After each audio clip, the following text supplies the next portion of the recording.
problem. That's not his problem. Somebody's property. This is someone's problem. And then if you stand, because if you either way, if you stand, we document like what the signs say typically. but you're still We want people to go inside to listen to him and then come out and tell us what he said. We're hoping he's going to tell the truth. You all can go on. I want to get you. Okay, Maria, what are you doing here tonight? I'm protesting Mr. Powell's visit. I am appalled that the Baltimore Symphony Orchestra, which I have patronized, my husband and I have patronized in the past, but we are reconsidering it, is allowing their venue, the Meyerhoff Hall, to be used for somebody who lied us, who knew he was lying when he spoke before the United Nations in February of 2003, and they are allowing him to speak. It is an absolute disgrace. This man, Colin Powell, more than so many others in this administration, knew what was right and wrong, has a very warped sense of what duty is. His duty was to this country to get up and tell the truth, and he knew the truth when he got up and lied. He's responsible for death, destruction, and the absolute destruction of a country, and he should be ashamed. He should not be speaking here. I am outraged that tickets, which by the way I believe go for about $350, I was shocked that people are going to pay this and then it's going to go to him, and the man has lied. As far as I'm concerned, you know, he might be a quote-unquote good soldier, but he has done a serious disservice to this country. He has betrayed us and our values, and he more than anyone knew better. So I hold him accountable. He needs to see the result of his lies.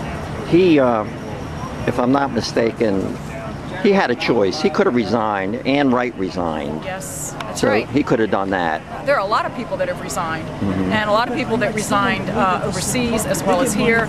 Yes, people have given up their careers in this country to be able to tell the truth. He could and should have done the same thing. And actually, he should have done it speaking out as Secretary of State. That's what he should have done. It's possible that this could have been halted if he had spoken out. I'm not saying that it would have, but it's a possibility. And he certainly owed it to this country and to the men and women in uniform and to the men and women of Iraq, men, women, and children of Iraq. He owed it to them to speak out while he had the chance. And especially that he knew. I remember reading in so many different reports that he knew when he was looking at his speech the night before. And he said, "This is bullshit," and that's exactly what he said. And yet he got up the next day and told those lies. And it was Powell's speech more than anything else that paved the way in that final month to make it easy for the Bush administration, for Bush to do what he wanted to do. I should say Bush and Cheney, to do what he wanted to do. Powell's really largely responsible for this, always has been. And I have been, when I heard he was coming to Baltimore, I hope, I don't know where he is at the moment, I'm sure he's hiding in the Meyerhoff somewhere, but I hope at some point he sees some of these pictures. He needs to see them.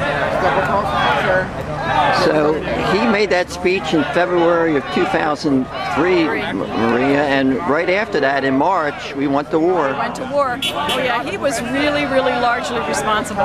Again, he was a figure of credibility for an awful lot of people, Americans as well as people around the world.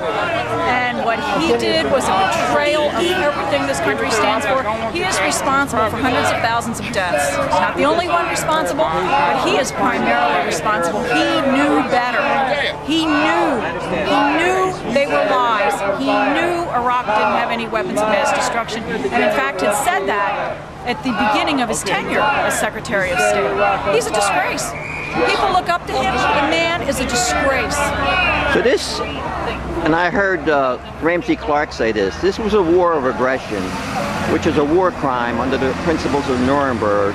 So when we think of war criminals, we think of Bush and Cheney and Rumsfeld and Wolfowitz, and we have to also think of Colin Powell. Right up there with them. I make no distinction between the architects of this war and the enablers.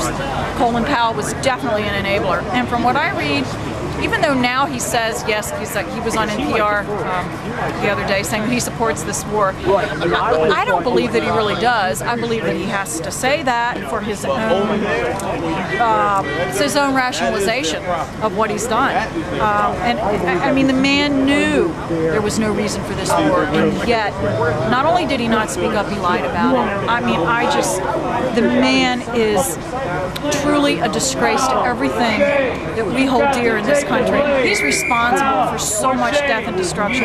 He shouldn't be here. I'm ashamed that he's in my city speaking. I really am. Okay, well, thanks so much, Maria. Thank you.